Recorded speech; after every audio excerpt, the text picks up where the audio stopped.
everyone, and welcome back to my channel. Today we are going to try out the Tarte Foundcealer foundation. So I'm going to do half my face with a sponge and half my face with a brush, and truthfully it's been a long time since I have done a foundation review. So how I'm going to do it is I'm going to put it on this morning, go run some errands, do a check-in at the end of my errands, and then I will come back and do my final thoughts for the day. This is going to be the first time I try this out today. Like, it's still in the box. I haven't, like, typically when I do try-ons I at least like swatch it out. So let's get into it.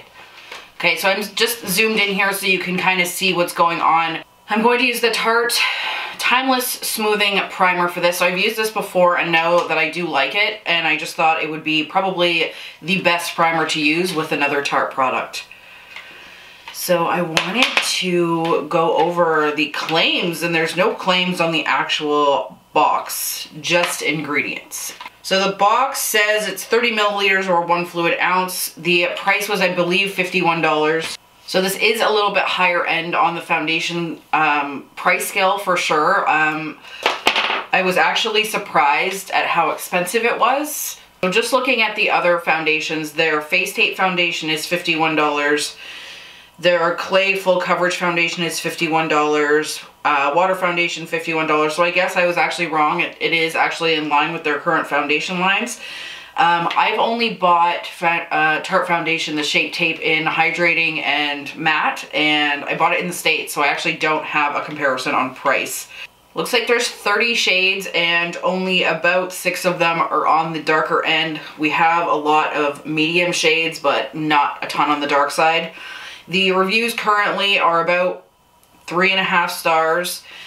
So what it is, a vegan makeup and skincare hybrid that's your total complexion solution for achieving an ultra comfortable natural radiant finish and custom coverage. So coverage is tagged as medium, finish is tagged as radiant, skin types for normal, dry, combination, and oily.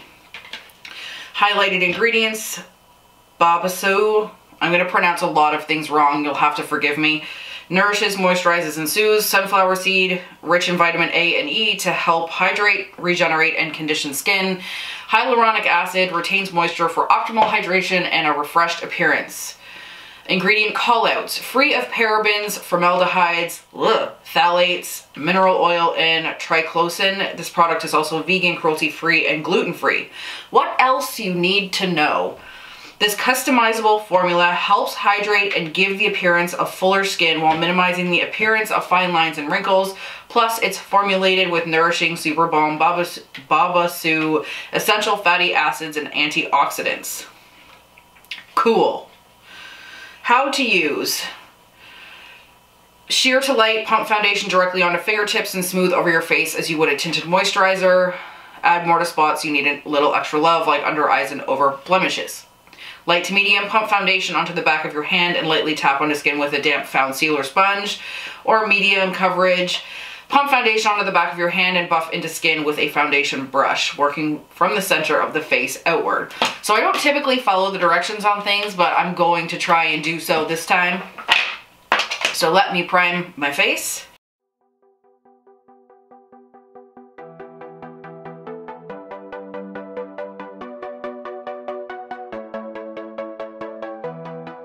I've never been a big fan of putting foundation on with my fingers, and yet here I am doing it with my foundation, or with my primer anyway.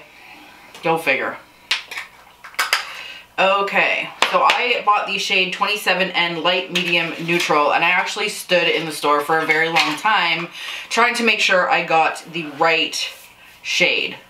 So it is in a pump type packaging. You actually just twist it and it comes up from the top. It's got a really nice packaging on the top. I really actually kind of like the packaging.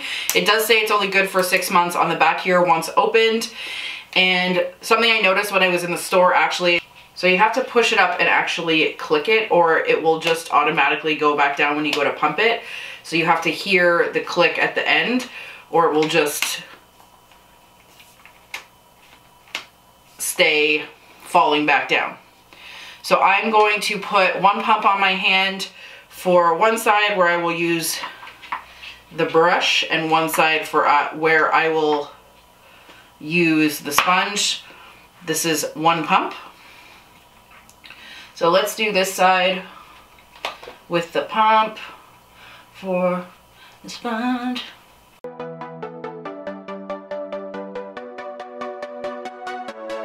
So I'm not actually sure I could have got a better match than this, as long as it doesn't oxidize anyway. It doesn't smell like anything, which is nice.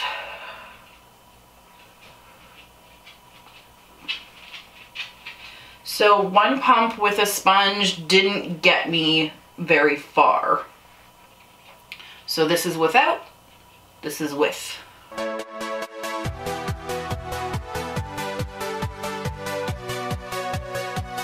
So not bad, really. I definitely don't agree with one pump will get you your whole face, because it only, like, maybe my face is huge or something. So we're gonna do another half of a pump to get up onto my forehead. I do have to say I'm pretty impressed with that shade match. Holy, definitely didn't see that coming. Just gonna go in around my eye. I think if I was having a really bad breakout, I'm not sure how it would cover. I put on no concealer on purpose, but look at how natural the finish is so far. So this is no foundation. This is Foundcealer.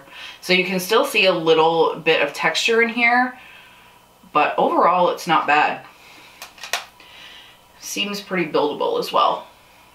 So I actually bought this because Raw Beauty Christy had talked about it after she went on her trip with Tarte and was like, you know, just because I went on the trip doesn't mean I have to like the product. And she basically said, like, take her words with a grain of salt if you didn't want to believe her because of the brand trip, which I can really appreciate. So that's actually what drove me to try it myself. I'm shocked at how natural this finish is and how much it matches my skin. Okay, so let's do the other side. So my standard brush is always like a flat top type kabuki. This is a Sigma F80, I believe. Yes, it is. I have about 100 of these. And I'm gonna go in with, again, one pump to start. I have nothing left from the previous pumps for the other side. So let's go in with a brush. Oh, immediately much denser. Immediately much denser.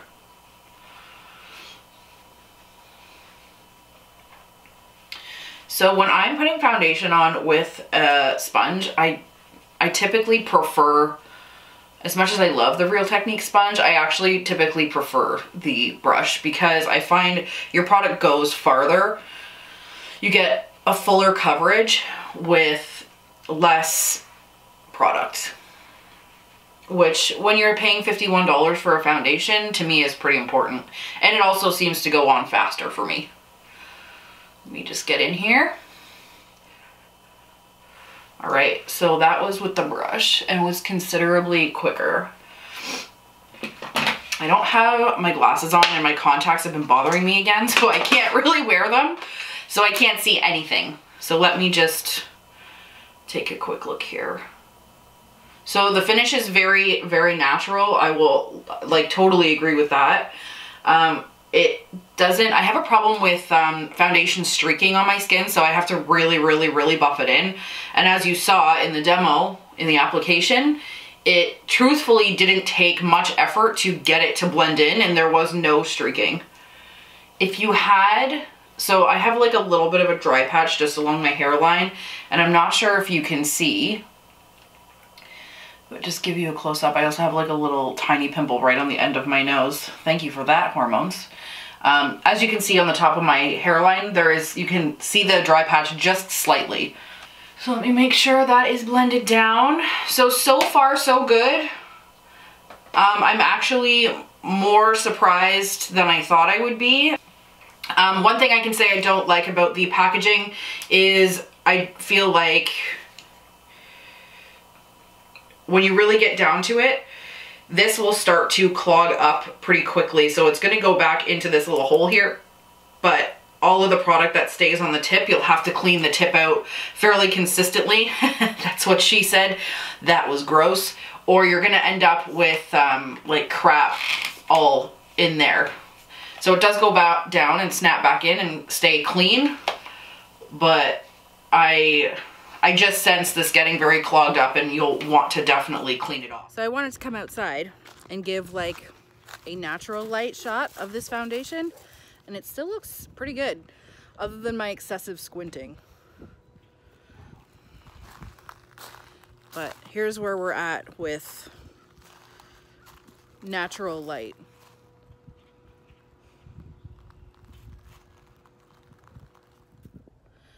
So I just did some shopping and I got a couple things for makeup organization, so I thought I would do a quick check-in on the foundation, and it is breaking up just slightly around my nose, but I do have perpetual runny nose, so it's still pretty good considering, and some of my general redness is starting to come through on my cheeks, which isn't really surprising either. And yeah, this is where we're at. I would say this is pretty standard for a foundation for me throughout the day. Yeah, right here, it definitely always breaks up. Anyway, that's where we stand right now, and it's not so bad. From far away, it actually still looks really good. When you're super up close, like basically up my nose, it's not perfect, but so far I'm pretty happy with it. And I've been actually sweating quite a bit because I was shopping, and I'm always like really giving her when I'm shopping, so I'm like, as you can see by my hair, we are in a state, and I'm still pretty impressed with how this foundation is going down. There's also no oxidization. When I had initially put it on, I was a little bit worried that the shade would change, because when I put it on it was almost perfect, and now that I've had it on for a while, there is no oxidization at all. And this line that you may see here of discoloration is actually bronzer I failed to rub in. Hey guys, I am back for the final update. I just stuck this thing back in my hair so that the flyaways that are here are slightly more calm. So it is about 4 o'clock. I put it on at 9 this morning, so we are looking at 7 hours of wear. I do wear glasses, so I just wanted to call out that there is definitely some pickup where my glasses rest on my nose. That's not uncommon, just right in here. It's also breaking up just around here on me, and also that's not uncommon for a foundation for me. Something I will say is on my chin, and I don't know how well it's picking up on camera, but on my chin and basically just through here, this is normally where my foundation breaks up the most.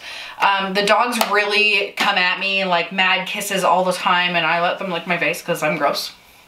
But like, this is a DZ demand of kisses right here.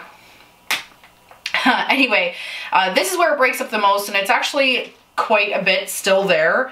And I have been like cleaning and working, and I was doing some stuff outside, so my forehead still looks really solid. I do have a little breakout right here that I didn't have this morning, so I will do some additional follow-up. So I haven't actually touched my skin at all since I put the foundation on. Like, I did my makeup and that was it. There was no, I haven't done any touch-ups or anything. I just want to be really clear with that. I wanted to do the update obviously before I took it off. Just touching on this breakout here, I'm not sure if this is a result of the foundation or not. At this point, I don't think it is. I'll have to try it a few more times, because I've been getting throughout this week really random breakouts just there on my skin, like right on my cheeks on both sides. So I'm gonna say it's probably not from that. Something else I have noticed is my foundation normally breaks up here really easily from like drinking coffee, from eating, and I did both of those things, from wiping my nose because I have a perpetual runny nose. Hopefully it's not like spinal fluid leaking out of my body or anything like that. But I have a perpetual runny nose, so I'm constantly wiping my nose. So like here and here are kind of where it always breaks up. And even though I've had my glasses on for hours, these are normally worse. These little indents where my glasses rest. It normally actually smudges my foundation to the point where you can't even really like it looks like it's like pushed back. Like you can see it piled up. It's gross. I actually really like it so far, and it feels really light on the skin. Like when I was putting it on and having it on now, like I didn't powder my cheeks at all. I only powdered my T-zone and nothing feels sticky. Even the packaging is kind of like classy looking. I like this much more than I thought I was going to. As I said before, I was trying this out based on the recommendation of Raw Christy Beauty, and based on first impression and my first wear test, I do really like it. I'm going to get together a bunch of products that I have tried out and kind of been able to give more time and thought into, and tried many more times, and I'm going to do a little bit more thorough of a review, and it's going to just be like 5 products at a time of things that I've tried and want to rediscuss. So this will definitely be in one of those. But if you are looking for like a lighter foundation that has long wear but like really low effort, like when I put it on with the brush, it was super low effort. So far I recommend this. Like I actually think it's pretty good. They could work on their shade range a bit. They do have 30 shades, but it's pretty much like 20 shades of light and then 10 shades of dark, and we all know how people feel about that. It is an improvement over past releases, I will say that, and the actual undertones and varying colors that way are much better, but we can still work on those deep shades. I also really like the packaging, how it's kind of like the little cylinder within a cylinder. I find with packaging like this with a pump versus packaging like this with a pump is this stops pumping when there's still about an inch of product left, and this will just move up the package until the actual product is gone. So this is a similar packaging type and pump to the Kat Von D Locket. So thank you so much for watching. I hope you enjoyed this video so much. It's been a long time since I've done a true foundation review with a wear test. So if you have tried this foundation yourself, please let me know what you think of it. I'm really interested in other people's thoughts. When I saw Raw Christy Beauty try it and her reaction to it, and a lot of her foundations really speak to me. Like I find a lot of the foundation she really likes, I also really like. We must have a similar skin type. But I'm really digging it, and I hope that you, again, enjoyed this video. So I will see you later.